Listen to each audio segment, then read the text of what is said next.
प्रणाम। जय गुरुदेव। आइए सुनते हैं अखंड ज्योति पत्रिका से नजरें जो बदली तो नज़ारे बदल गए। कौन व्यक्ति सुखी है, कौन दुखी, इसका अनुमान उसकी परिस्थितियों को देखकर लगाना गलत है।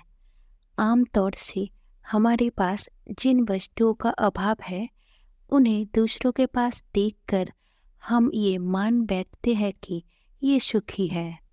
इसी प्रकार अपने जैसे अभावग्रस्तों को देखकर ये सोचा जाता है कि ये दुखी होगा, किंतु ये मापदंड सही नहीं है। हर व्यक्ति अपने अपने ढंग से सोचता है।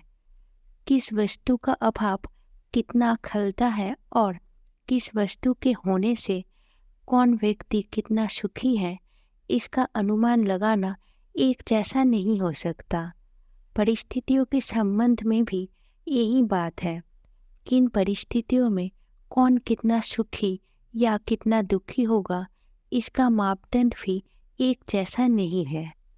हम अपने विचारों से ये सोचते हैं कि जिनके पास पैसा है, रूप है, उच्च पद है, संतान है, वे सुखी होना चाहिए, किंतु जिनके पास वे वस्तुएं हैं, उनकी मनस्थिति देखकर कई बार अपनी कल्पना से विपरीत निष्कर्ष भी निकलते देखा गया है। जिन वस्तुओं का हमें अभाव है, उनकी बहुलता जिनके पास दिखती है, उन्हें सुखी मानते हैं। ये हमारी अपनी मान्यता है। कई बार इससे ठीक विपरीत भी होता है। जिनके पास पैसा है, वे संतान के अभाव में अपने को दुखी मानते हैं और धन का होना उनकी दृष्टि में कुछ नहीं मायने रखता। जो वस्तु जिसके पास है, उसे वे सामान्य मानता है, उसका होना कुछ मानी नहीं रखता। बात अभाव की सदा सामने रहती है। जिनकी अनेक संतानें हैं, उन्हें धन की अपेक्षा है। भले ही बच्चे कम होते, पर धन तो होता, जिनसे उनका भली प्रकार लालन पालन हो पाता। तीसरा व्यक्ति वे है जिनके पास धन संतान दोनों है, किंतु पद में आगे बढ़ गया, इसीलिए वे शत्रुवत प्रतीत होता है। ईर्ष्या रहती है कि मेरा अधिकार छीनकर वे आगे बढ़ गया। इसने अनीति का आश्रय लिया। यदि वे आड़ न आते तो आज अपना दर्जा ऊंचा होता। जिसे स्वयं रूप प्राप्त है, उनकी पत्नी कुरूप है। हर किसी को कोई ना कोई कुरूपता है, कुछ ना कुछ प्रतिकूलता है। सदा वे अभाव ही ध्यान में रहता है। भाग्य को दोष देने के लिए कुछ ना कुछ प्रतिकूलता सामने रहती है। थोड़े से नंबर कम आने के कारण, फेल हो जाने के कारण कई विद्यार्थी इतने दुखी होते हैं कि रेल की पटरी के आगे बैठकर प्राण खो बैठते हैं। सास बहू में कहना सुनना हो जाने पर कई बहुएं आत्मघात कर लेती हैं।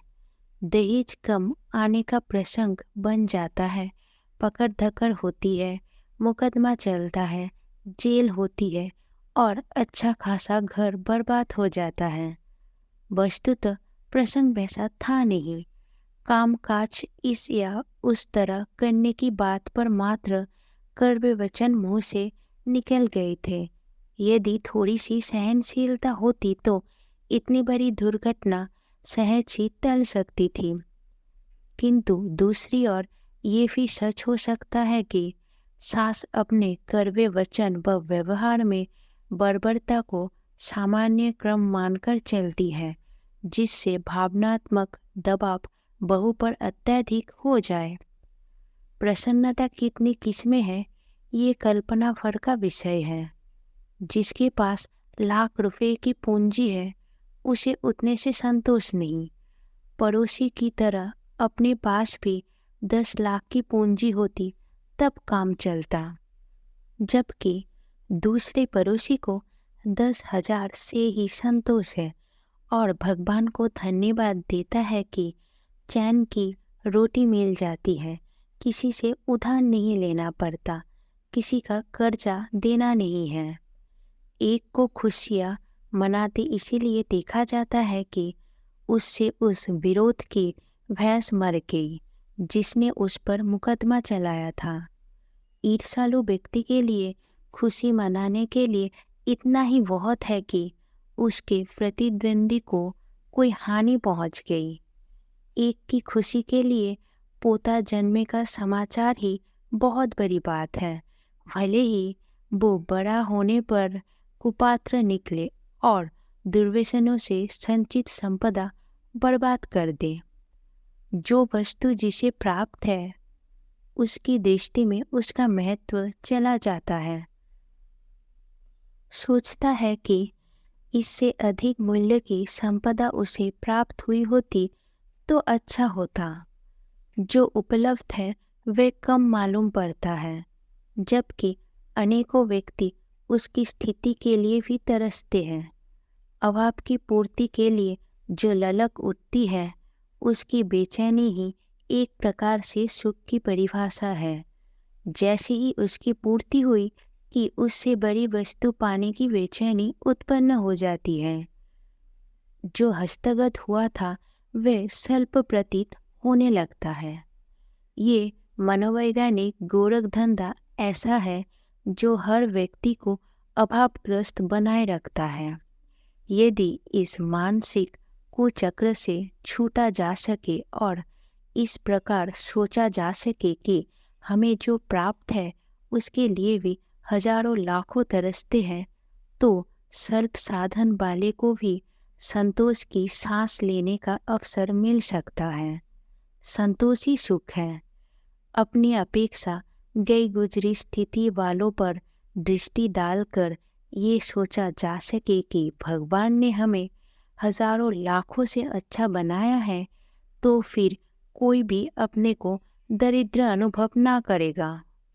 गीता ने योग कर्म की शिक्षा दी है और दुख का केंद्र वस्तुओं से हटाकर अपने पुरुषार्थ पर केंद्रित किया है। किस निमित्त अपने कितना पुरुषार्थ किया, वे सामर्थ्य भर था कि नहीं, इस पर अपनी प्रसन्नता केंद्रित करने पर हर व्यक्ति अपने को सुखी अनुभव कर सकता है। कर्म अपने हाथ में है।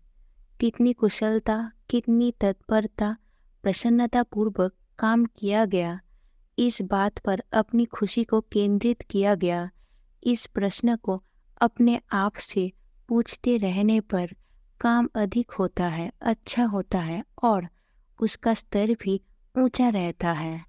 ये कर्म कौशल ही प्रधानता का केंद्र होना चाहिए। वस्तुओं की मात्रा बढ़ाना अपने हाथ में नहीं है।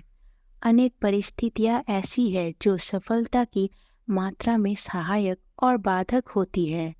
जो हमने चाहा है वे उतना ही या वैसा ही मिल जाए ये आवश्यक नहीं। हाँ, इतना संभव है कि जो उपलब्ध हुआ है उसका स्तर ऊंचा बनावे।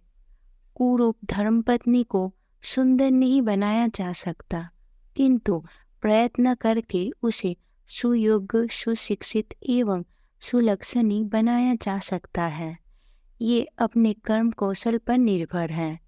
यदि वे किया गया हो तो सुंदर पत्नी प्राप्त करने की अपेक्षा वे अधिक आनंददायक हो सकती है।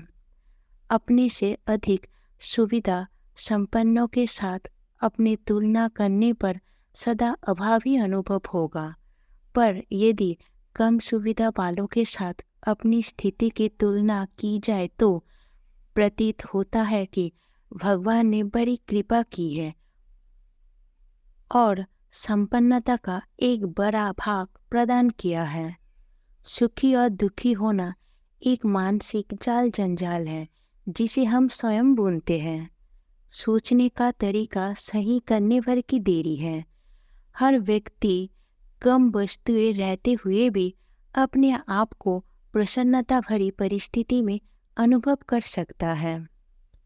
अखंड ज्योति मई 1988, पृष्ठा 7। जय गुरुदेव।